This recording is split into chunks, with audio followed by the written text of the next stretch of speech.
Hello viewers. आज हमारे साथ हमारे वीडियो में मिस्टर सुरजीत सिंह हैं, जिन्होंने सन 2010 में राजकीय पॉलिटेक्निक शाहजहांपुर में इलेक्ट्रॉनिक्स ब्रांच में एडमिशन लिया था और इलेक्ट्रॉनिक्स से अपना डिप्लोमा इन्होंने 2013 में पास किया और आजकल ये बरेली में फ्रेजेनियस मेडिकल केयर कंपनी में एज ए टेक्निकल इंजीनियर कार्यरत हैं। और आज हम इनसे आपको मिलवाएंगे और क्या इनकी जर्नी रही है, कैसे ये इस मुकाम तक पहुंचे, इस बारे में हम डिटेल में आपको बताएंगे। और अगर आपकी तब भी कोई प्रॉब्लम रह जाती है तो आप वीडियो के कमेंट बॉक्स में लिख करके सुरजीत से पूछ सकते हैं। हम और सुरजीत पूरी कोशिश करेंगे कि आपकी समस्याओं का समाधान किया जाए। तो सुरजीत, आपका स्वागत है हमारे इस वीडियो में। सुरजीत, सबसे पहले हम ये जानना चाहते हैं कि आप थोड़ा सा अपने बैकग्राउंड के बारे में बताएं। आपके मम्मी पापा क्या करते हैं और कहाँ के रहने वाले हैं, कुछ इस बारे में थोड़ा सा बताएं व्यूअर्स को। सर, मेरा नाम सुरजीत सिंह चौहान है पूरा नाम, और मैं डिस्ट्रिक्ट शाहजहांपुर के पास में एक कस्बा है निगोही, वहाँ से मैं बिलोंग करता हूँ। अप्रॉक्स 25 किलोमीटर डिस्टेंस है शाहजहांपुर मेन सिटी से। और जो मेरे फादर हैं वो फार्मर हैं और जो माता जी हैं वो हाउसवाइफ हैं।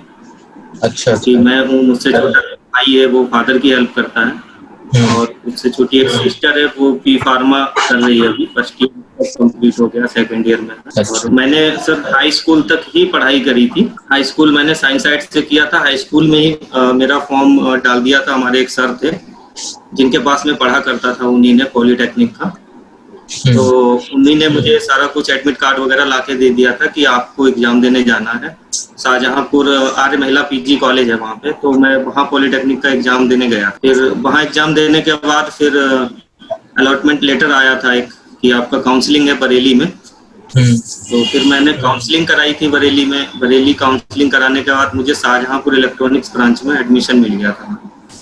अच्छा। तो पॉलिटेक्निक की तैयारी करने के लिए कोई स्पेशल बुक ली थी या कोचिंग ली थी आपने? थोड़ा सा इस बारे में बताएं। सर, पॉलिटेक्निक की तैयारी करने के लिए वैसे तो मैंने अपना 9th और हाई स्कूल जो है उसका फिजिक्स, केमिस्ट्री, मैथ तीनों को हमने अच्छे से पढ़ रखा। फिर उसके बाद हमने सपोर्ट के लिए उपकार की एक बुक आती है सर, तो उसको लिया हुआ था।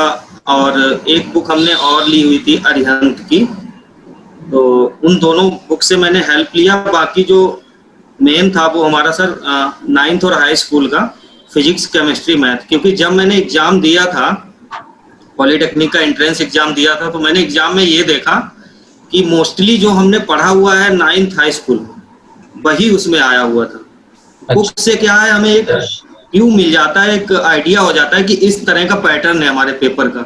लेकिन क्वेश्चंस ऑलमोस्ट आपके 9th और हाई स्कूल लेवल के ही रहते हैं। उसमें कुछ रहते हैं जो इंटर लेवल के होते हैं, कुछ थोड़े से ग्रेजुएट लेवल के भी होते हैं, लेकिन मोस्ट ऑफ क्वेश्चंस जो हैं वो 9th और हाई स्कूल लेवल के ही होते हैं। जो बच्चे तैयारी करना चाहते हैं उनके लिए सबसे अच्छा है कि अपना 9th और high school physics, chemistry, math बहुत अच्छे से तैयार करें, तो उनको वहां से बहुत अच्छी हेल्प मिलेगी। और जो बच्चे इंटर भी कर लेते हैं उनके लिए एक प्लस पॉइंट और हो जाता है, उनको ज्यादा व्यू मिल जाता है फिजिक्स, केमिस्ट्री और मैथ का। और अगर कोई ग्रेजुएट है तो उसके लिए बहुत ही अच्छा स्कोप हो जाता है। बिल्कुल बिल्कुल। लेकिन बात वही है कि उनके लिए उतने इयर्स कम भी तो होते चले जाते हैं। जैसे आप 10th करके आ गए। जी हाँ, इयर्स कम हो जाते हैं, बिल्कुल सर। अब मैंने जो पॉलिटेक्निक अपना कंप्लीट किया था सर, तो 17 ईयर की एज में मेरा पॉलिटेक्निक कंप्लीट हो गया था। और 17 ईयर की एज में मेरा कैंपस प्लेसमेंट ही एससीएल कंपनी में हुआ था, तो वो अप्रेंटिसशिप ट्रेनिंग पे हुआ था। फिर जैसे ही मैंने वहाँ अप्रेंटिसशिप ट्रेनिंग ज्वाइन करी एससीएल रुद्रपुर में, तो हमने एलेंजर्स मेडिकल सिस्टम्स लिमिटेड में भी इंटरव्यू दिया था। वहाँ हमारा सिलेक्शन हो गया, लेकिन एज कम होने की वजह से मुझे 1 साल वेट करना पड़ा वहाँ के लिए। जब पॉलिटेक्निक में एंट्रेंस कंप्लीट करने के बाद जब आप पॉलिटेक्निक में एडमिशन लेने पहुंचे, तो वहाँ के टीचर्स और वहाँ के जो स्टूडेंट्स थे और वहाँ का जो माहौल था, कुछ उस बारे में बताइए। किस किस तरह के बच्चे थे, किस तरह के टीचर्स थे, कैसे क्लासेस चलती थी, थोड़ा इस बारे में बताइए हमें। जब मैं जुलाई या फिर अगस्त 2010 में एडमिशन लेने गया, और वहाँ ऑफिस में जा करके जो भी पेपर की फॉर्मेलिटीज हैं वो सारी कंप्लीट करके मैंने एडमिशन प्रोसेस अपना कंप्लीट किया। उसके बाद जब हमने क्लासेस अटेंड करी, तो हमारे जो क्लास टीचर थे गुप्ता सर थे। वहाँ पे इलेक्ट्रॉनिक्स के जो क्लास टीचर हमेशा गुप्ता सर ही हुआ करते थे सर। बाकी जो हमारे लेक्चरर थे गवर्नमेंट में, अनुभव अस्थाना सर थे और एक गौरव सर थे। तो ये हमारे इलेक्ट्रॉनिक्स के लेक्चरर थे। पढ़ाई करने का माहौल अच्छा था सर वहाँ पे उस टाइम पे, क्योंकि मिस्टर राजन सिंह हमारे प्रिंसिपल हुआ करते थे उस टाइम पे। तो उनके टाइम में पढ़ाई बहुत अच्छी हुआ करती थी सर, सारी क्लासेस जो है रेगुलर चलती थी 10 to 5। तो बाकी स्टूडेंट्स का माहौल भी अच्छा था, स्टूडेंट भी अच्छे थे। साथ में अब 60 स्टूडेंट की स्ट्रेंथ की क्लास में, जिसमें से हाई स्कूल के आई थिंक 5-6 स्टूडेंट ही होंगे मुश्किल से 60 स्टूडेंट में। बाकी मोस्ट ऑफ जो है 12th के स्टूडेंट थे और कुछ स्टूडेंट ग्रेजुएट के भी थे। तो हमें तो काफी हेल्प मिलती थी सर क्लास में स्टूडेंट से और टीचर से। मैं ज्यादातर हेल्प तो स्टूडेंट से ही लिया करता था, क्योंकि मैं हाई स्कूल से था, मैं नया था सर वहाँ पे। तो मुझे अब जो बुक्स वगैरह होती थी तो वो इंटर लेवल की ही मिनिमम होती थी।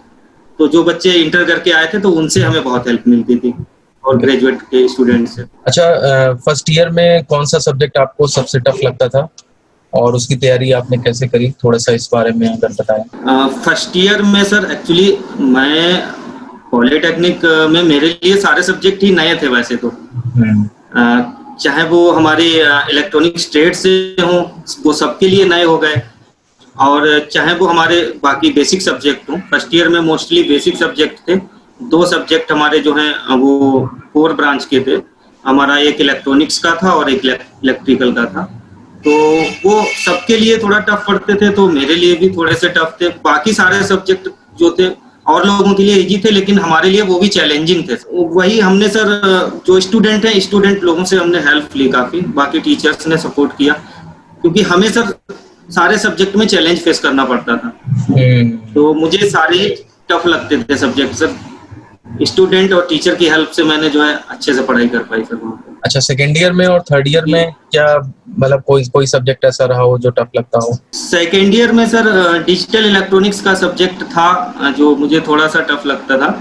लेकिन वहाँ पे हमारे नवीन सर थे HOD। तो उन्होंने काफी हेल्प करी। मतलब हम लोग उनसे एक्स्ट्रा टाइम भी ले लेते, तो वो पढ़ाते थे। हम लोग किसी भी टाइम जाके पूछेंगे तो वो बताते थे सर। बाकी हम लोग आपस में ग्रुप स्टडी भी किया करते थे। हम लोग जहाँ पे रहते थे तो हम 3-4 लोग रहते थे वहां पे। तो जो चीज समझ में नहीं आती थी, कभी एक स्टूडेंट को कुछ समझ में आता है, दूसरे को कुछ समझ आता है। लेकिन जब 3 लोग या 4 लोग एक टॉपिक को लेकर के बैठते हैं तो वो क्लेरिफाई हो जाता है। मैंने ये देखा है, ग्रुप स्टडी का बहुत बेनिफिट मिलता है वहां पे सर। इस तरह से हमने सर क्लियर किया। बाकी नेट की फैसिलिटी तो उस टाइम पे मेरे पास फोन भी नहीं था सर, तो नेट का तो नहीं हो पाता। अगर किसी और के पास मिल जाता था तो वहां से गूगल करके चेक कर लेते थे, कोई भी टॉपिक होता था। इस तरह से सर पढ़ते थे सेकेंड ईयर में। और थर्ड ईयर में सारे सब्जेक्ट मुझे मतलब टफ नहीं लगे थे उस टाइम पे। प्रोजेक्ट बिल्कुल हमारे लिए चैलेंजिंग था। जो प्रोजेक्ट हम लोगों ने बनाया था वो हमारा प्रोजेक्ट था इलेक्ट्रॉनिक कार सिस्टम था, जिसमें सर हम लोगों ने 7 सेंसर लगाए हुए थे। तो उसके बारे में हम लोगों ने थर्ड ईयर में जब हम लोग आ गए थे 2013 में, तब मोबाइल वगैरह भी हमने ले लिया था, जिसमें हम गूगल करके काफी चीजें हमें हेल्प मिलती थी। तो वहां से हम सारी चीजों की डिटेल निकाल लेते थे और पढ़ते थे। तो सफल हुए सर वहां से। सुरजीत, एक बात बताइए हमें कि जैसे कि आप 10th से पास करके आए और आज भी ऐसा होता है कि हर साल जो है वो 7-8 बच्चे हर क्लास में 10th पास करके आते हैं, और जब वो आते हैं और देखते हैं कि सिलेबस जो है वो 11th-12th से मिलता है और बिल्कुल होपलेस से हो जाते हैं वो फिर देख करके उसको, और या तो फिर वो पढ़ने में बहुत डाउन हो जाते हैं, डिप्रेशन में चले जाते हैं, और या फिर कोई अगर आप जैसा बच्चा है या 1-2 बच्चे और मैंने एग्जांपल देखे हैं कि वो और अच्छे बन करके निकलते हैं। तो इस सिचुएशन में क्या करे बच्चा, किस तरह से सरवाइव करे और किस तरह से वो अपने आप को डिप्रेशन में जाने से बचाए? कि क्योंकि बाकी सब बच्चे जो साथ के होते हैं वो 12th पास होते हैं, तो उससे लगता है कि इन्हें तो सब समझ में आ रहा है क्लास में, और टीचर्स भी ज्यादातर, बिल्कुल सर, बिल्कुल देखा है टीचर्स भी वो एक बार पूछते हैं कि आ गया समझ में, और 12th वाले बच्चे चिल्ला देते हैं कि हाँ जी सर आ गया, और वो टीचर्स भी आगे बढ़ जाते हैं। तो ऐसे केस में फिर 10th पास बच्चा कैसे सरवाइव करेगा क्लास में आपके हिसाब से? थोड़ा सा इस बारे में बताएं। एक्चुअली जो 12th के स्टूडेंट हैं उनको तो सारी चीजें समझ आती हैं, आप बता रहे थे जैसा कि, और जो हाई स्कूल के स्टूडेंट्स हैं वो होपलेस से हो जाते हैं। मैं भी हो जाता था सर, और कोई नया स्टूडेंट आएगा वो भी फर्स्ट टाइम तो हो ही जाएगा, लेकिन होता क्या है सर, सपोज दैट अगर हम सर हाई स्कूल के बाद 12th करने गए होते तो हमारे लिए वो भी तो नया था सर। हमें ये सोचना चाहिए कि अगर हम 12th करने गए होते तो हमारे लिए वो भी नया था। तो हम ये मान लेते हैं कि 12th करने आए हैं तो हमारे लिए नया है।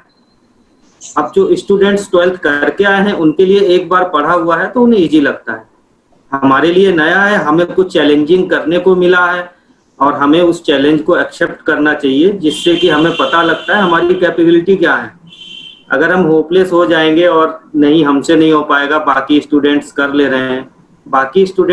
रहे हैं, अच्छी बात है, आप भी कर सकते हो, हम भी कर सकते हैं। हमने किया, हमारे जो सीनियर्स थे कुछ हाई स्कूल करके आए थे, उन्होंने टॉप किया था। तो मुझे टीचर लोग ही बताते थे, हमारे सीनियर बताते थे कि आप हाई स्कूल से आए हुए हो, ऐसा नहीं कि आप नहीं टॉप कर सकते हो। यहाँ रिकॉर्ड रहा है कि हाई स्कूल के बच्चों ने ज्यादा अंक प्राप्त किए हैं, आप भी कर सकते हो। तो मुझे एक उम्मीद सी जगी कि मैं भी कर सकता हूँ, इसका मतलब। तब मैंने कहा ठीक है, मैं भी कोशिश करता हूँ अपनी पूरी। कोशिश करने के बावजूद जब हमने ट्राई किया तो हमें बहुत चैलेंज आया सामने। मैं इवन शाम को जाता था तो रूम पे जाके रोता था कि यार मेरे से हो नहीं पाएगा, लग रहा है ये 3 साल का पॉलिटेक्निक। लेकिन वही है कि अब हमने कहा नहीं हो पाएगा, क्यों नहीं हो पाएगा, बच्चे करके गए हैं तो कर सकते हो। अपने आप को फिर मोटिवेट करते थे। कुछ स्टूडेंट थे जो वो भी समझाते थे कि नहीं कर सकते हो, और भी लोग करके गए हैं। तो हमारे लिए वही था कि हम सारी चीज स्टडी करते थे, जो चीज समझ आ गई ठीक है, जो चीज नहीं समझ आई उसका हमने नोट कर लिया कि हमें ये चीज नहीं समझ आई, यहाँ पे ये कैसे आ गया। कोई क्वेश्चन का आंसर है, मैथमेटिक्स है सपोज दैट, यहाँ पे ये कैसे आ गया, कोई भी फॉर्मूला है नहीं समझ आया, कैसे ड्राइव हो रहा है, उसको नोट कर लिया कि यहाँ पे हमें समझ नहीं आ रहा है, यहाँ पे समझ आ रहा है, यहाँ पे समझ आ रहा है। उस चीज को नोट करके हम सीनियर के पास जाते थे कि सर ये हमारे समझ नहीं आ रहा है, कैसे आ गया। सीनियर हमें समझाते थे सर कि यहाँ पे ये चीज कैसे ड्राइव हुई है। तो हाई स्कूल के स्टूडेंट्स के लिए सबसे अच्छा ऑप्शन यही है, सबसे अच्छी चीज यही है कि उन्हें गॉड को थैंक बोलना चाहिए कि उनके साथ ज्यादा स्टूडेंट इंटर वाले हैं। कि उन्हें तो होपलेस नहीं होना चाहिए, उन्हें तो ये होना चाहिए कि सपोज दैट सर अगर हम इंटर में जाते पढ़ने तो सारे बच्चे हाई स्कूल करके ही आए थे वहां पे, तो सारे हमारे जैसे थे, हम किससे पूछते।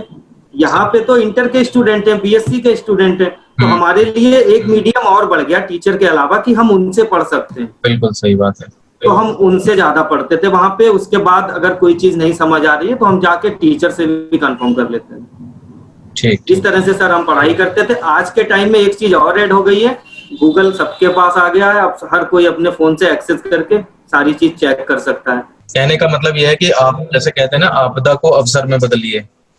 तो ये मत देखिए कि बच्चे जो है बहुत सारे 12th पास हैं, उनसे घबराने की जरूरत नहीं है, बल्कि आपको ये सोचने की जरूरत है कि एक टीचर के साथ हमारे साथ बहुत सारे टीचर्स हैं। एक तरह से हम टीचर के अलावा इन सब से भी पूछ सकते हैं। बहुत सारे टीचर्स हैं। बिल्कुल, बहुत अच्छी बात बताई। बिल्कुल सर, बिल्कुल, ये बहुत हेल्पिंग चीज रही सर। जो बच्चे 10th पास करके आए हैं उनके लिए काफी अच्छा एक मैसेज दिया है आपने।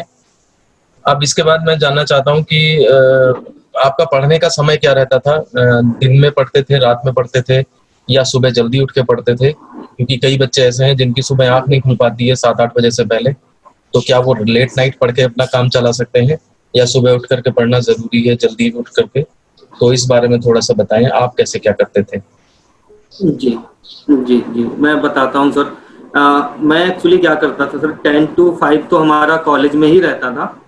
उसके अलावा हमने ये भी फिक्स कर रखा था कि हाँ, हमें अपनी हेल्थ का भी ध्यान रखना है। अब कुछ स्टूडेंट्स क्या होते हैं कि मतलब रात को पढ़ लेते हैं, फिर उन्हें कॉलेज में गए तो दिन में नींद आती है। ये भी नहीं होना चाहिए।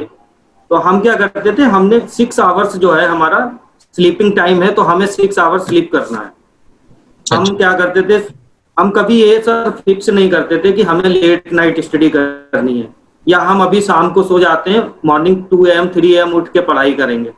हम सर शाम को पढ़ते थे। हम ये हमेशा फिक्स करते थे कि हमें 6 आवर्स स्लीप करना है और अपनी हेल्थ का ध्यान रखना है। अगर हमारी हेल्थ सही रहेगी तो हम 4 आवर्स भी पढ़ेंगे, वो भी उसमें भी हम गेन करेंगे। लेकिन हमारी हेल्थ अच्छी नहीं होगी तो हम 6 आवर्स पढ़ेंगे, लेकिन वो हमारा वेस्टेज जाएगा। तो हमेशा हम क्या किया करते थे सर, अगर हम रात को 10 बजे तक पढ़ रहे हैं, 5 बजे कॉलेज का टाइम छूट जाता था, उसके बाद हम 6 PM तक अपना घर आ गए। 2 घंटे में हमने खाना बनाया, खाया, थोड़ी देर रेस्ट किया, उसके बाद हम 8 बजे से भी पढ़ने लग गए। तो 2 घंटे भी अगर हमने स्टडी किया, लेकिन मन से किया। अगर हम बेमन से सर 4 घंटे भी स्टडी करेंगे तो 4 घंटे हमारे बेकार हैं। 2 घंटे हम मन से स्टडी करेंगे तो आने वाले वो 2 घंटे जो हम पढ़ाई करेंगे उनमें और इंटरेस्ट आएगा सर। तो हमने 2 घंटे शाम को पढ़ाई कर ली 8 से 10 बजे तक, फिर हम 10 बजे सो गए, सुबह 4 बजे लेकिन हमें उठना है, फिर 6 घंटे की नींद लेने के बाद 4 बजे हम उठते थे, फिर हम अपना 7 साढ़े 7 बजे तक 8 बजे तक स्टडी करते थे। फिर उठ के फ्रेश होके एक्सरसाइज करना भी बहुत जरूरी है अपनी हेल्थ को मेंटेन करने के लिए। मैं सारे स्टूडेंट को कहना चाहूंगा कि आप पढ़ाई करो, बेशक 4 घंटे करो, 6 घंटे जितना पढ़ सकते हो उतना पढ़ो, लेकिन अपनी हेल्थ के लिए जरूर टाइम निकालो। कभी भी ऐसा मत करना कि आप जो है पढ़ाई के चक्कर में खाना नहीं खा पा रहे हो टाइम से, आप स्लीप नहीं कर पा रहे हो, आप एक्सरसाइज योगा नहीं कर रहे हो। ये सब चीजें भी बहुत जरूरी हैं साथ में अपनी पढ़ाई को आगे ले जाने के लिए, मेंटेन रखने के लिए। अगर हम पढ़ाई करेंगे, कल को एग्जाम के टाइम हमारी तबीयत खराब हो गई तो फिर हमारी साल भर की जो मेहनत है वो सर बेकार हो गई। कुछ स्टूडेंट्स के साथ हुआ भी ऐसा, तो मैंने वहां से भी इस चीज की सीख ली। हाँ बिल्कुल हुआ सर, हमारे बाद भी जो कुछ जूनियर्स थे उनके साथ भी हुआ था। नहीं, हम ये नहीं कहते आप टॉप करो, आप पढ़ाई करो, अच्छी बात है, लेकिन एक सिस्टमेटिक तरीके से अपने को ध्यान में रखते हो। आप अपना टाइम गेम खेलने में, मूवी देखने में अलग जगह लगा सकते हो, तो उस चीज को अपनी हेल्थ के लिए भी लगाओ। बिल्कुल। तो ये मैं कहना चाहूंगा। अच्छा, दूसरी बात एक जानना चाहते हैं कि जैसा मैं जानता हूँ 2010 में आपने एडमिशन लिया था, 2010 में ही मेरा सिलेक्शन हुआ था इसमें पॉलिटेक्निक में। हाँ सर, और सेम ईयर में आपकी पोस्टिंग हुई थी सर वहाँ पे। तो आप लोगों के एडमिशन लेने के करीब 3 या 4 महीने बाद मैं आ गया था कॉलेज में। तो मैंने देखा कि टॉप 3 में आप हमेशा रहे हैं और 10th पास करके आए थे। तो इसका मतलब यह है कि कई 12th वाले बच्चों से आप आगे निकले। आप टॉप 3 में आए, इसका मतलब कई 12th पास बच्चों से आप आगे निकले। तो किस चीज को श्रेय देना चाहेंगे? क्या चीज ऐसी करी आपने, क्या इस तरह का काम किया, किस तरह से पढ़ाई की कि आप वो 12th वालों को बीट करते हुए और आप टॉप 3 में आ पाए? सर एक चीज मैं ये कहना चाहूंगा कि learning is a never ending process. कभी भी हमें जो है सर ओवर कॉन्फिडेंस नहीं होना चाहिए।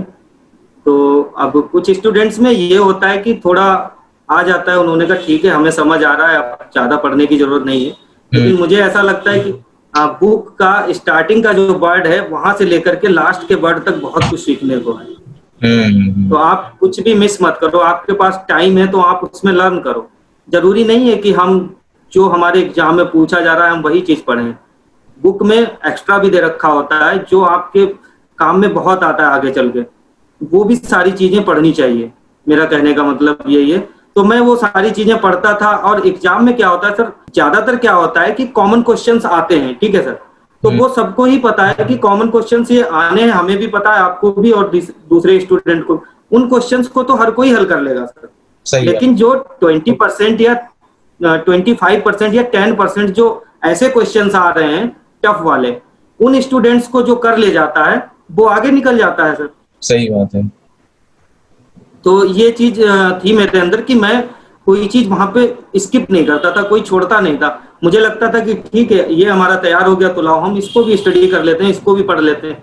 वो चीज हमारे बहुत बेनिफिट करती थी लास्ट एग्जाम टाइम में सर। और जो स्टूडेंट्स कॉमन क्वेश्चंस तैयार करते हैं तो उनके वो क्वेश्चन छूट जाते हैं, तो वो पीछे रह जाते हैं। अच्छा, आजकल जो बच्चे पॉलिटेक्निक कर रहे हैं और इलेक्ट्रॉनिक्स से पढ़ रहे हैं, वो अच्छे नंबर लाने के लिए क्या करें? आप उनके सीनियर होने के नाते क्या सुझाव देना पसंद करेंगे उनको? जी, जो भी इलेक्ट्रॉनिक्स के स्टूडेंट हैं या किसी और भी ब्रांच के हैं, तो सभी स्टूडेंट्स को जो है मैं तो यही कहूंगा कि फर्स्ट ईयर से फाइनल ईयर तक सारे सब्जेक्ट को अच्छे से स्टडी करना चाहिए।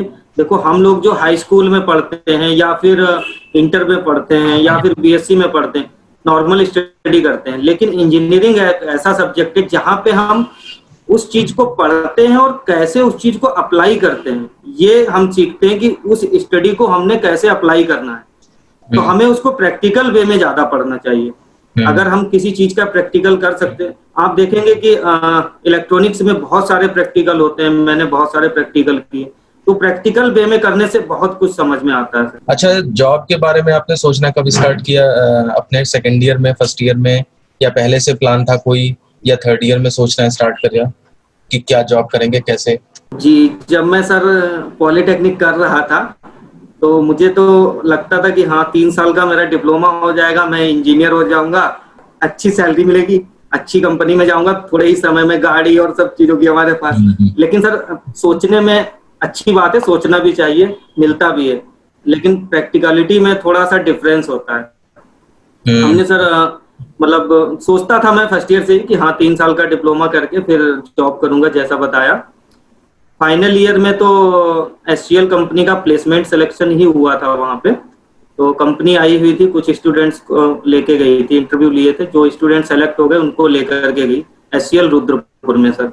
वहाँ मैन्युफैक्चरिंग प्लांट था उस टाइम एचसीएल का, जहाँ पे सारे लैपटॉप, कंप्यूटर, एआईओ और काफी सारे उनके सर्वर इक्विपमेंट बना करते थे। तो मैं वहां पे मतलब सेलेक्ट हो गया था अप्रेंटिसशिप ट्रेनिंग के लिए। हाँ। और उस टाइम पे मैं सर 17 ईयर एज का था जब मैंने पॉलिटेक्निक कंप्लीट किया था। तो मुझे किसी और कंपनी में जॉब भी नहीं मिल सकती थी, मैं अप्रेंटिसशिप ट्रेनिंग ही कर सकता था। अच्छा। तो मेरे लिए सबसे बेस्ट ऑप्शन उस टाइम पे था। मैंने कहा ठीक है मैं ज्वाइन कर लेता हूँ। मैंने ज्वाइन किया। उसके बाद मैं गवर्नमेंट जॉब के लिए भी मैं सोचता था, लेकिन कुछ वैकेंसी निकली थी, लेकिन अंडर 18 की वजह से मैं अप्लाई नहीं कर पाया था उस टाइम पे। अच्छा अच्छा। हाँ, फिर एचसीएल में रहते हुए मैंने और भी कंपनी से हमारे पास कॉल आया था, मेडिकल से रिलेटेड कंपनी हमारी एक है, इंडियन एमएनसी है, Allengers medical systems limited, Chandigarh based, जो रेडियोलॉजी के फील्ड में बहुत अच्छी कंपनी है। वहां से कॉल आया था, तो हमने इंटरव्यू दिया था वहां पे, तो मेरा सिलेक्शन हो गया। लेकिन अंडर 18 होने की वजह से मैं वहां नहीं जा पाया, पोस्टिंग नहीं हमें मिल पाई। लेकिन जब हमारा 18 कंप्लीट हुआ, देन उन्होंने दोबारा से हमें कॉल किया और री इंटरव्यू हमारा कराया, टेस्ट लिया, मुझे लखनऊ बुलाया, वहां पे टेस्ट वगैरह लिया, ब्रांच ऑफिस है एक लखनऊ में।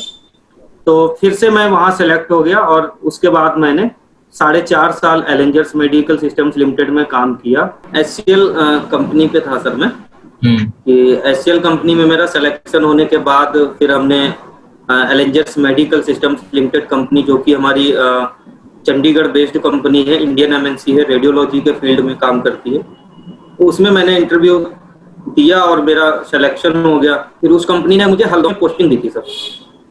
तो मैं हल्द्वानी बेस्ड था, वहां से मैं इनका कुमाऊं रीजन पूरा आधा उत्तराखंड कवर करता था, और सपोर्ट में मैं बरेली रीजन भी उस टाइम देखता था।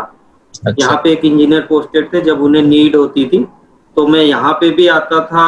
उसके अलावा कंपनी सर हमें ऑल ओवर इंडिया कहीं भी भेज सकती थी according to need of company.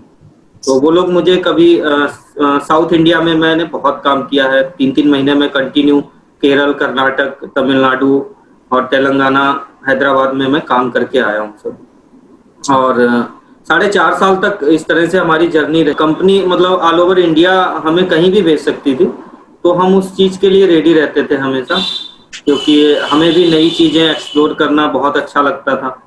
तो जाते थे और काम करते थे। फिर उसके बाद जब हमारा टारगेट कंप्लीट हो जाता था, और फिर हम अपनी बेसिक जो पोस्ट लोकेशन है वहां पे हम अपना रिटर्न आ जाते थे। अच्छा, क्या सैलरी आपकी इसमें? हाँ सर, सैलरी का मैं वही बताना चाहूंगा कि हम लोग एक्सपेक्ट तो बहुत करते हैं, पॉलिटेक्निक में रहते हैं, उस टाइम पे लगता है कि हम इंजीनियर हो जाएंगे, तो एक्सपेक्ट करते हैं अच्छी सैलरी। लेकिन क्या होता है कि स्टार्टिंग में हम लोग फ्रेशर होते हैं, तो फ्रेशर्स के लिए अब कहीं एक्सपीरियंस नहीं है, आपके पास कोई प्रैक्टिकल नॉलेज नहीं है ज्यादा, तो कोई भी कंपनी आपको लेगी तो वो पहले आपको लर्न कराएगी अपनी कंपनी के बारे में। तो वो आप पे ज्यादा एक्सपेंस नहीं कर सकती है, तो आपको देगी, खर्चे भर को पैसे मिलेंगे, इतना कम भी नहीं देती है। कोई भी कंपनी है आज की डेट में कोई ज्वाइन करता है तो आज के हिसाब से जो खर्चे हैं एक बंदे के, बैचलर बंदे के, उस हिसाब से वो देती है। और उस टाइम पे जब मैं था तब दिया करती थी कंपनी, तो हमारा मंथली का काम चल जाता था, हमें सपोर्ट हो जाता था इतना। और फिर उसके बाद वही है कि हम जॉब करते हैं तो हमें लर्न करते रहना चाहिए अपनी जॉब में, जिससे कि हम आगे बढ़ सकें। प्रैक्टिकल थिंग्स को हमें सीखना चाहिए। तो वो हमने वहां पे अपनी स्टडी को कर रखा था, उस चीज को अदर कंपनीज में अप्लाई किया, तो इंटरव्यू दिए हमने कई जगह। ऐसा नहीं है कि हम फर्स्ट कंपनी में इंटरव्यू दिया और हमारा सिलेक्शन हो गया, नहीं। बहुत सारे फेलोअर्स देखने पड़ते हैं एक सक्सेस को पाने के लिए। तो हमने कई जगह इंटरव्यू दिए, हम सफल नहीं रहे, लेकिन सबसे अच्छी चीज है कि हम सफल क्यों नहीं रहे, उसका कोई रीजन था, तो हमने उस रीजन को फाइंड आउट किया और उस पर काम करना शुरू कर दिया। अच्छा। हमारी इंग्लिश वीक थी उस टाइम पे। अब क्या होता है कि मेडिकल कंपनी में आप जाओगे, हॉस्पिटल्स में सीटी स्कैन मशीन खराब है, एमआरआई मशीन खराब है, अल्ट्रासाउंड मशीन खराब है, डायलिसिस की खराब है, कैथ लैब खराब है, सीआरएम खराब है, कोई भी मशीन खराब है, आप जाओगे तो आप वहाँ के टेक्नीशियन से मिलोगे, आप वहाँ के डॉक्टर से भी मिलोगे, तो आपकी लैंग्वेज भी सही होनी चाहिए, आपका एक प्रोफेशनल कम्युनिकेशन स्किल होना चाहिए। तो अब वो चीजें आफ्टर पॉलिटेक्निक पॉसिबल नहीं थी तुरंत हमारे लिए, लेकिन धीरे धीरे हमने उन पे काम करना शुरू किया, इम्प्रूवमेंट लिया अपने आप में, और इस तरह से हमने कंपनीज में अप्लाई किया। कुछ कंपनीज में आपको टेक्निकल में रिजेक्ट करते हैं, कुछ कंपनीज में आपको कम्युनिकेशन स्किल में रिजेक्ट करते हैं, कुछ कंपनीज में आपको एप्टीट्यूड टेस्ट में रिजेक्ट करते हैं। हर कंपनी का अपना क्राइटेरिया होता है, अलग अलग टेस्ट होते हैं, तो कंपनी को जैसा काम करवाना है उस हिसाब से वो आपसे टेस्ट लेंगे, उस हिसाब से आपसे वो क्वेश्चंस करेंगे। अगर उनमें क्वालिफाई होते हैं तो कंपनी रख लेती है। तो इस तरह से मेरा एलेंजर में सिलेक्शन हो गया था। 4.5 साल तक मैंने काम किया वहां पे। हमने एक्सरे मशीन पे और सीआरएम मशीन पे, जो कि ऑर्थो सर्जरी में यूज होती है, उसको ऑर्थो सर्जन यूज करता है मशीन को, और डिजिटल रेडियोग्राफी पे मैंने काम किया, ईसीजी, ईएमजी, टीएमटी पे काम किया, और लिथोट्रिप्सी स्टोन तोड़ने की मशीन होती है, पेशेंट के अगर किडनी में स्टोन है या पेट में कहीं भी, उसको तोड़ने की, उस पे हमने काम किया। कई सारी मशीन्स पे हमें काम करने का मौका मिला। तो फिर धीरे धीरे 4.5 साल कंप्लीट हुए, तो फिर हमें एक कंपनी से ऑफर मिला, फ्रेजेनियस मेडिकल केयर। सुरजीत, ये बताइए कि जो आप ये बता रहे हैं कि डिफरेंट डिफरेंट कंपनीज में आपने अप्लाई किया, तो इन कंपनीज के इंटरव्यूज या इनके जो वो एड्स हैं, ये कहाँ से मिलते थे आपको? ये कैसे पता लगता था कि फलाना कंपनी में जगह निकली हुई है? मैं बताना चाहूंगा, बहुत सारे जॉब पोर्टल हैं सर। जैसे कि मुझे जो कॉल आई थी Allengers medical systems limited company से, तो अब मैंने उनसे आस्क किया था कि from where you got my resume, तो उन्होंने बोला था कि मैंने naukri.com से आपका रेज्यूम फाइंड किया है। अच्छा। और फिर हाँ, उसके बाद मैंने जब फ्रेजेनियस मेडिकल केयर में हमारे पास कॉल आई फर्स्ट टाइम एचआर से, तो सेम उनका भी रिप्लाई था कि naukri.com से मैंने फाइंड किया आपका रेज्यूम। naukri.com पे आपने अप्लाई किया होगा है? जी हाँ, naukri.com पे हमने अप्लाई किया है, sign.com है एक, monster.com है, और ऐसे ही कई सारी वेबसाइट्स हैं जो हमें गूगल पे मिल जाती हैं जॉब पोर्टल के तौर पे। वहाँ हम अपना रेज्यूमे अपलोड करते हैं, अपनी सारी इंफॉर्मेशन फिल करते हैं, कंपनीज वहाँ पे सर्च करती हैं स्टूडेंट्स को, जो भी जॉब सीकर्स हैं वहाँ सर्च करती है कंपनी। तो अब जिसकी क्वालिफिकेशन और क्राइटेरिया कंपनी को मैच करता है रिक्वायरमेंट से, तो उसको वो लोग कॉल करते हैं। अच्छा अच्छा, तो ये बच्चों के लिए एक बहुत महत्वपूर्ण जानकारी है कि किस तरह से आप कंपनी की नजर में आएंगे, तो उसके लिए ये तरीका जो है बहुत अच्छा है। अच्छा, दूसरी बात ये बताइए कि जो ये कंपनीज के इंटरव्यूज है, इनमें कौन से क्वेश्चन पूछे जाते थे लगभग? कंपनीज के इंटरव्यू में अब हम फ्रेशर से स्टार्ट करते हैं सर। जैसे कि जब मैं फ्रेशर था तो मैंने एचसीएल कंपनी में इंटरव्यू फर्स्ट टाइम दिया था अप्रेंटिसशिप ट्रेनिंग के लिए। तो अब एक फ्रेशर है तो उसने क्या कर रखा है अभी तक, उसी के बारे में वो पूछेंगे, आपसे कुछ और अलग नहीं पूछेंगे, क्योंकि उन्हें पता है अभी इसने पॉलिटेक्निक कंप्लीट किया है तो ये पॉलिटेक्निक के बारे में तो जानता ही होगा। तो 3 साल हमने जो स्टडी किया है वहां से वो कुछ भी पूछ सकते हैं। और सबसे मेन चीज होती है सर जो हमारी कोर ब्रांच है। अच्छा। जो हमारा कोर है, हमारा है इलेक्ट्रॉनिक्स, किसी का कंप्यूटर साइंस है, किसी का केमिकल इंजीनियरिंग है, किसी का सिविल इंजीनियरिंग है। तो जो कोर ब्रांच है उसी से रिलेटेड ज्यादा क्वेश्चंस होते हैं। अच्छा। इलेक्ट्रॉनिक्स है तो इलेक्ट्रॉनिक्स क्या है, इलेक्ट्रॉनिक्स में आपने क्या स्टडी कर रखा है, फिर जो आपने स्टडी किया है उसके बारे में वो आपसे क्वेश्चन करेंगी। अच्छा, डायोड क्या होता है, रेजिस्टेंस क्या होता है, मॉसफेट क्या होता है, सीमॉस क्या होता है, रेडियो क्या होता है, फ्रीक्वेंसी क्या होती है, वेव्स क्या होती है, एम्पलीट्यूड क्या होता है। ये जो आपने पढ़ा हुआ है वही आपसे पूछेंगे, कुछ हट के नहीं पूछते हैं। लेकिन जो एक्सपीरियंस स्टूडेंट होते हैं, अब जैसे मैंने सर HCL में 1 साल काम किया, उसके बाद मैंने एलेंजर में इंटरव्यू दिया, तो हमारे लिए 2 चीजें ऐड हो गई थी सर।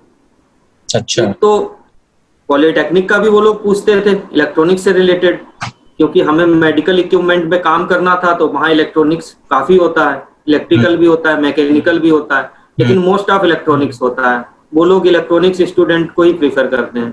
अच्छा। तो इलेक्ट्रॉनिक्स का तो पूछते ही पूछते हैं। दूसरा, आपने लास्ट ऑर्गेनाइजेशन में 1 ईयर किया है जॉब, तो उससे रिलेटेड पूछते हैं कि आपने वहां पे क्या किया, वहां पे आपने कैसे परफॉर्म किया। आपने अगर लास्ट ऑर्गेनाइजेशन में अच्छे से किया है और सीखा है, तो आप हमारे ऑर्गेनाइजेशन भी अच्छे से कर सकते हैं।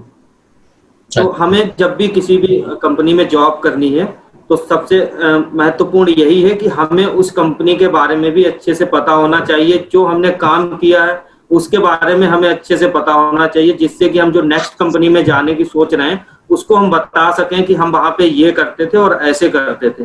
तो वो अगर आपके पुराने काम से आप उसको सेटिस्फाई कर पाते हो, तो उसको लगेगा कि हमारे यहाँ भी ये बंदा इंटरेस्ट से काम करेगा। फिर हमने एलेंजर में सिलेक्शन हुआ। एलेंजर के बाद 4.5 साल बाद मेरा फ्रिजीनियस मेडिकल केयर में सिलेक्शन हुआ, तो वहां भी सेम चीज थी, हमारा एक एक्सपीरियंस और ऐड हो गया था। अब एक्सपीरियंस बंदे को बहुत जल्दी प्रेफर करते हैं। अच्छा अच्छा। इसलिए करते हैं क्योंकि वो काम किया हुआ है, और जो काम किया हुआ है एक जगह, तो उसको नॉलेज होता है। तो पढ़ाई का तो पूछते ही है, साथ में आपने जो काम किया है वो ज्यादा इम्पोर्टेंट हो जाता है फिर। अच्छा अच्छा। इसी के साथ में रहते हुए सर हमने अपना बीटेक भी कंप्लीट किया, the institution of engineers Kolkata से, AMI से, डिस्टेंस लर्निंग एजुकेशन से। अच्छा। तो वो हमने जॉब के साथ साथ में ही कंप्लीट कर लिया था, इलेक्ट्रॉनिक्स इंजीनियरिंग में। तो फिलहाल जिस जॉब पे हैं आपको, वो एज ए बीटेक मिली है या फिर एज ए डिप्लोमा? जी, मैं बताना चाहूंगा सर, होता क्या है सर कि जो स्टूडेंट्स हाई स्कूल किए हुए होते हैं और डिप्लोमा कर लेते हैं, उनके लिए एजुकेशन का जो बैकग्राउंड है वो एक थोड़ा कम लेवल दिखता है। लेकिन जो टॉप MNCs होती हैं, बड़ी MNCs होती हैं, वहां पे वो लोग ग्रेजुएट स्टूडेंट कम से कम मांगते हैं। क्योंकि अब हमारी जो CT स्कैन मशीन है, MRI मशीन है, ठीक है सर, अब इनके लिए उन्होंने मतलब आज के टाइम में फिक्स कर रखा है कि कम से कम ग्रेजुएट स्टूडेंट होना चाहिए। अच्छा। तो हम वहां पे जाना चाहते हैं सर, तो हमने इसलिए बीटेक भी कर रखा है कि अगर हमें अपॉर्चुनिटी मिले तो हम बीटेक की वजह से रिजेक्ट ना हो। बिल्कुल बिल्कुल। बहुत सी कंपनीज हैं सर, बहुत सी कंपनीज हैं, कुछ प्रोडक्ट पे उन्होंने कंपलसरी कर रखा है, कुछ ने क्या कर रखा है कि अगर बीटेक नहीं है तो आपके पास एक्सपीरियंस होना चाहिए 5 ईयर, 6 ईयर, 7 ईयर। तो हमने अपना एक अपॉर्चुनिटी थी हमारे पास, तो हमने साथ साथ में उसको भी किया।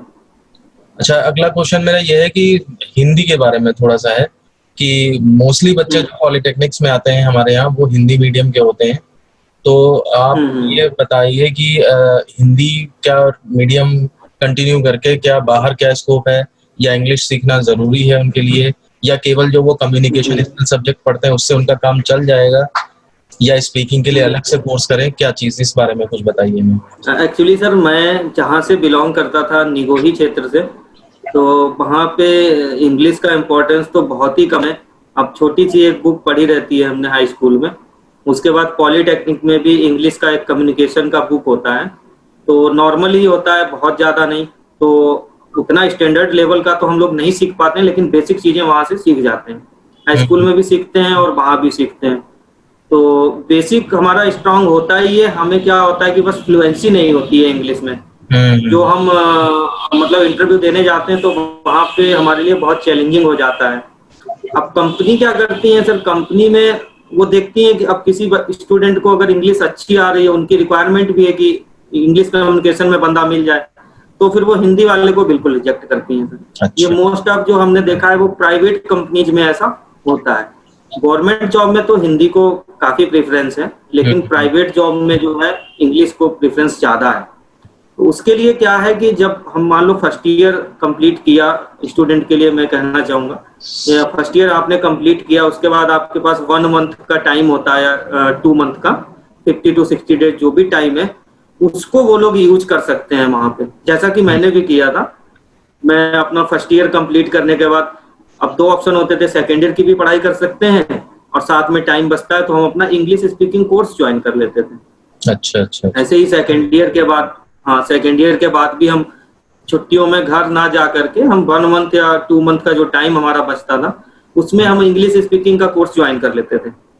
तो वहां पे क्या होता है कि बहुत सारे स्टूडेंट होते हैं तो हमें एक कॉन्फिडेंस आता है बोलने का।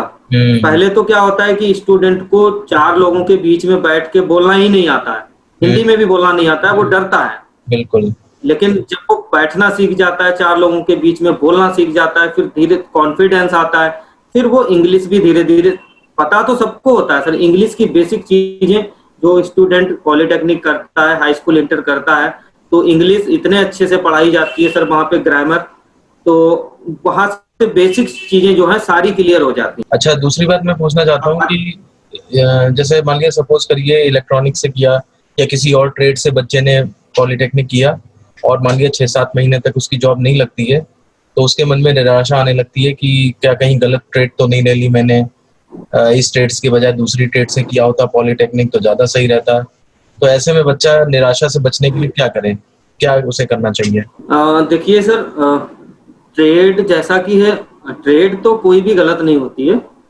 ट्रेड सारी बनी है, उनकी रिक्वायरमेंट है, वो इसीलिए ट्रेड बनी हुई है, और सारी ट्रेड का अपनी जगह पर इम्पोर्टेंस है।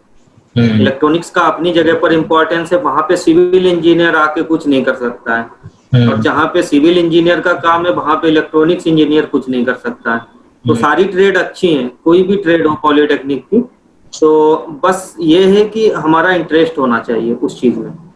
अगर हमने इलेक्ट्रॉनिक्स ली है तो अब हमने सेलेक्ट कर ली, तो हमें इंटरेस्ट दिखाना चाहिए, उसमें पढ़ना चाहिए। एक्चुअली होता क्या है कि अगर हमें कोई चीज समझ नहीं आती है तो हम उसको गिव अप कर देते हैं।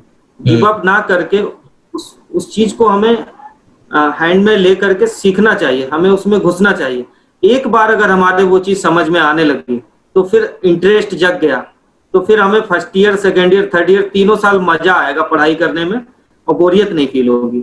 अगर हमने फर्स्ट ईयर में ये सोच लिया कि नहीं हमें केवल पास होना है, फॉर्मेलिटी करनी है, तो फिर दूसरी साल, तीसरी साल भी वो फॉर्मेलिटी करेगा, और उसके बाद जैसे ही कैंपस सिलेक्शन होगा या कहीं भी, तो उसमें वो अच्छे से रीड नहीं कर पाएगा क्वेश्चंस को सर। तो सबसे मेन चीज यही है, फर्स्ट ईयर से ही स्टूडेंट को अपने कोर सब्जेक्ट पे फोकस करना चाहिए, पढ़ाई करनी चाहिए, वही आपके जो है इंटरव्यू में हेल्प करेगा सर। बहुत अच्छा। अब मैं लास्ट में जानना चाहूंगा कि अगर कोई बच्चा ऐसा है जिसकी जॉब लगती है शुरुआत में पॉलिटेक्निक करने के बाद, और जॉब में उसे बहुत कम सैलरी मिलती है, मान लिया सपोज 5-6,000 7,000, तो ऐसे में क्या करे वो?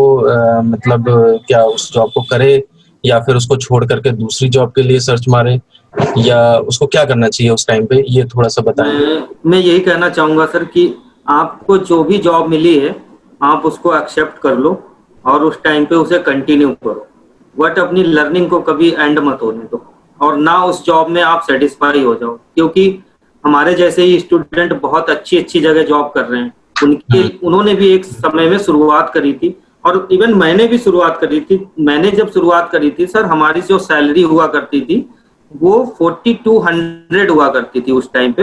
अच्छा अच्छा। और अगर हमारी अटेंडेंस कंप्लीट होती थी तो 600 और ऐड हो जाता था, 4800 जो है हमें सैलरी मिला करती थी सर। मैं ये कहना चाहूंगा सर, जो सैलरी है, सैलरी को कभी भी कंपेयर मत करो कि हमें कम मिल रही है दूसरे को ज्यादा मिल रही है।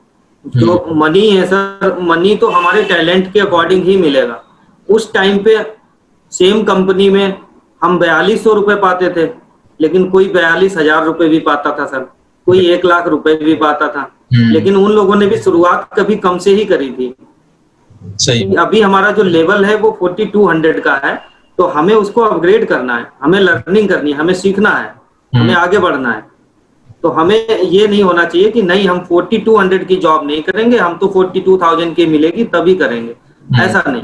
आप 4200 से शुरुआत करोगे तो 42,000 पर भी पहुंच जाओगे।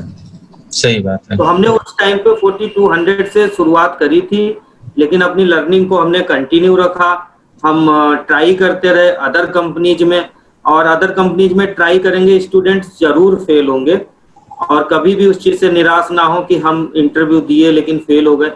आप दिए, फेल हो गए, फेल क्यों हो गए उसका एक रीजन है, जो रीजन है वो आपने फाइंड आउट करना है। और हमेशा हम किसी भी कंपनी में इंटरव्यू देंगे, कोई भी स्टूडेंट कभी किसी भी कंपनी में इंटरव्यू दे, तो वो कंपनी का जो इंटरव्यूअर है वो आपको आपका फीडबैक देता है। अगर नहीं देता है तो आप लास्ट में उससे एक क्वेश्चन भी कर सकते हैं, sir can I ask you please a question, तो वो बिल्कुल कहेगा बिल्कुल यस। तब आप कह सकते हैं sir please provide feedback of my interview, how we can improve for future. तो वो आपको सारी चीजें, क्योंकि वो लोग क्या करते हैं जो इंटरव्यू लेते हैं सर, वो नोट करते रहते हैं कि इस बच्चे का ये चीज तो सही है लेकिन ये स्ट्रांग है, ये चीज स्ट्रांग है और ये चीज जो है वीक है, तो ये सारी चीजें वो नोट करते रहते हैं। तो वो आपका इंटरव्यू का फीडबैक बहुत अच्छा दे सकते हैं सर। मैंने ये चीज खुद फेस करी है। अच्छा। मैंने कई कंपनी में इंटरव्यू दिया, तो वहां पे उन्होंने मतलब मैंने अपना फीडबैक मांगा तो उन्होंने मुझे फीडबैक दिया, तो मुझे पता लगा, मुझे खुद नहीं पता था कि मैं कहाँ पे वीक हूँ। मुझे तो अपने में लगता था कि मैं ठीक हूँ। तो किसी ने बताया कि आप टेक्निकल में वीक हो, किसी ने बताया कि आप कम्युनिकेशन स्किल में वीक हो, किसी ने बताया कि आप वेल ऑर्गेनाइज्ड तरीके से कोई चीज नहीं एक्सप्लेन कर पाते हो। अच्छा। तो वो सारी चीजें आपकी नोट करते रहते हैं इंटरव्यूअर, वो आपको बताएंगे, फिर आप उस चीज पे अपना काम करना शुरू कर दो। अगर हमें अपनी गलती पता लग जाए, हमें अपनी वीकनेस पता लग जाए, तो वो हमारे लिए सबसे बेनिफिट है। अब हमें पता लग गई, नेक्स्ट टाइम हम दूसरी कंपनी में इंटरव्यू देंगे या उसी कंपनी में वैकेंसी निकली इंटरव्यू देंगे, तो हम उस चीज से डिफीट नहीं होंगे, उस चीज में हम विन करेंगे, क्योंकि हमें पता लग गया था कि ये चीज हमारी वीक है, अब हमने अपनी स्ट्रॉन्ग कर ली है। अच्छा, ये बताइए, ये जो फीडबैक लेते थे ये इंटरव्यू के टाइम जब खत्म होता था उसी टाइम ले लेते थे, या जब सबके इंटरव्यू खत्म हो जाते थे लास्ट में आप जाकर के फीडबैक लेते थे? नहीं सर, ये जब इंटरव्यू हमारा होता है तो इंटरव्यू हो जाता है, लास्ट में जो इंटरव्यूअर होता है वो आपके सामने एक क्वेश्चन खुद करता है, anything you want to ask from my side, तब उस टाइम पे हम उससे क्वेश्चन करते हैं। Yes sir. हाँ, तो 100% एक क्वेश्चन लास्ट में जरूर इंटरव्यूअर पूछता है स्टूडेंट से, तो उस टाइम पे अगर हम कुछ और पूछना चाहते हैं तो वो हम पूछ सकते हैं, और नहीं तो हम ये चीज जरूर पूछें। इससे पॉजिटिव इफेक्ट पड़ता है। पॉजिटिव इफेक्ट ये कि आपको अपनी कमी का पता लग जाता है, दूसरा इंटरव्यूअर भी सोचता है कि देखो कितना एक्टिव है स्टूडेंट, जो अपनी कमियों के बारे में अपना फीडबैक मांग रहा है, तो कल को अगर हमारे यहाँ ये बंदा काम करेगा तो हमारे लिए इस चीज का बेनिफिट होगा। तो कई बार तो वो लोग सपोर्ट में आते हैं कि चलो ठीक है, आपकी ये चीज वीक है, हम लोग इस पे मिल के काम करेंगे, हम आपको हेल्प करेंगे, तो जॉब भी मिल जाती है सर। उन्हें लगता है कि बच्चा जो है सीखना चाहता है, अगर हम इसे लर्निंग सीख जाएगा। हाँ जी बिल्कुल, फ्रेशर्स के लिए मस्ट है सर, ये फ्रेशर्स के लिए बहुत अच्छा है, और फ्रेशर्स के लिए कोई बहुत ज्यादा टफ इंटरव्यू नहीं होते हैं, उनके लिए केवल और केवल उनका जो कोर ट्रेड है उसी से पूछा जाता है। तो व्यूअर्स, आज हमने आपको इनसे सुरजीत सिंह से मिलवाया और आपने देखा कि किस किस तरह से इन्होंने छोटी छोटी बातों को एक्सप्लेन किया जो कि आपके कैरियर को बनाने में काफी हेल्पफुल होंगी। अगर फिर भी आपकी कोई क्वेरी रह जाती है या कोई समस्या है आपके पास, या आप हमसे या सुरजीत से इस बारे में कुछ क्वेश्चंस करना चाहते हैं, तो आप इस वीडियो के कमेंट बॉक्स में लिख करके पूछ सकते हैं। हम और सुरजीत पूरी कोशिश करेंगे कि आपकी जो समस्या है या कोई क्वेरी है उसका पूरा समाधान किया जाए। तो सुरजीत, आपको इस वीडियो में आने के लिए हम धन्यवाद करते हैं। तो इसी के साथ ये वीडियो खत्म करता हूँ मैं। धन्यवाद।